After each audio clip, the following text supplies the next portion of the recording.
Welcome to Share Talk, the only podcast where investors come first. Hi, this is Amir with the US penny stock highlights for Wednesday, the 12th of August. Starting off with Amatis, and here you can see that the shares have done a lot. They've actually escaped the net here. I don't think we've covered these here before at all, but broke the neckline resistance there around the $1.70 mark, and then retested the old resistance from March 2018 after that in pretty short order. The current position is gleaned by looking closer at the chart in the near term. So basically we've got yesterday's old resistance around 280 becoming today's new support. So while there's no end of day close back below $2.80, looking for further gains. Best case scenario target at the moment back up to the $4.25 area, 24 area over the next week or two while we hold above the $2.80 area. Next up, a stock which has been covered here quite a few times before, I think, Boxlight Corporation.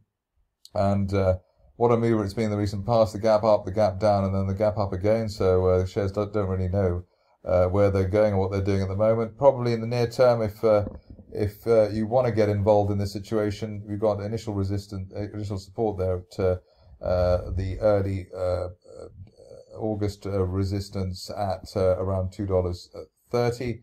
While there's no end of day close back above that, back below that rather, we could head up to the top of the broadening triangle there from July last year up to $4. Ideally, you'd be able to risk a stop loss back below $1.80 just to lower the chances of the shares stopping you out on a technical basis. Next up is Cumulus, and not quite such a rocky situation for this particular stock. Here we can see that there's been a reasonably smooth progression for the shares in recent days, breaking neckline resistance and the 50-day moving average at $4.65. Above that, especially with the gap that we've had, the gap higher today, looking at the top of that rising trend channel from March, and the 200-day moving average as high as $9 over the next 4 to 6 weeks. Stop loss obviously back below $4.65. Next up, a stock which, as soon as I heard its name, I thought it sounded like a winner. Pacific Ethanol sounds like a big blue chip company. And here you can see from the share price progression in the recent past, it's really lived up to that suspicion.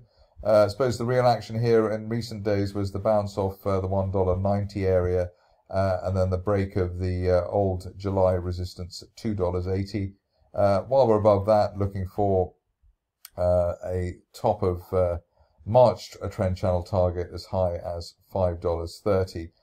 If we're lucky, we won't even see the shares go back below $3.70, today's low, but that might be expecting too much. I think probably we'd have to grapple with the $2.80 to $3 areas as potential support at some time, but at least a $5 target there, $5 plus target there could still be on the way for Pacific Ethanol.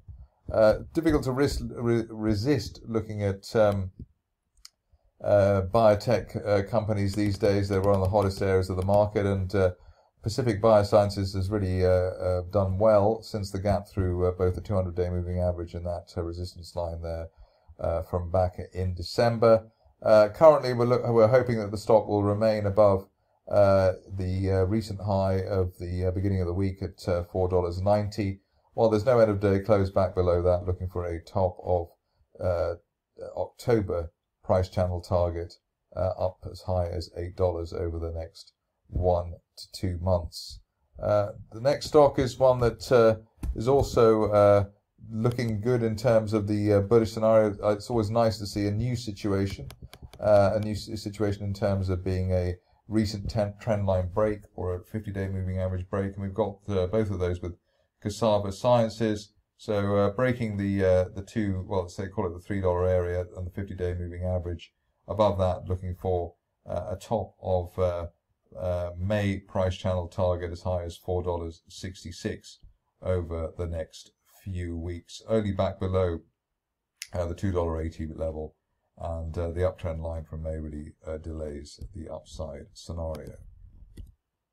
moving ahead, and here we've got SMTC Corporation. Here a relatively new scenario in terms of the breakout that we've got. So 2 to 3 days into this break of that near-term trend line around the $3.20 level. While we're above that, and there's no end-of-day close below that, we've got a best-case scenario target as soon as the end of next month up to $5 at the top of the one-year trend channel. Support and the stop loss back below $3, especially if you want to give this stock a bit of air in terms of moving to the upside. Ideally, though, there's no break back below $3.20. Just a couple of situations to go now. First one is Synchronos, which I think I covered very recently. Here you can see that we've had that trend line break and the break above the 50-day moving average at $3.42. While we're above the 50-day line, looking for the top of that March trend channel, or March resistance line projection, as high as $5 as soon as the end of next month. Another company which has a good ring to it, and I suppose has at least fulfills some of its feng shui in terms of its name, is Universal Security Instruments. Here we've got a nice bounce off the old resistance area from earlier in July. The view now is that while we're above that resistance line there, we now support at $1.85 on an end-of-day close basis. We could still see Universal Security Instruments head higher, possibly up to a retest of the $3.50 area, that December resistance line projection. But at least while we're above 185, looking for 350 maybe one more time. That's it from me today. More updates tomorrow. Thank you for listening. Remember to visit our website for more news and other podcasts at www.share-talk.com.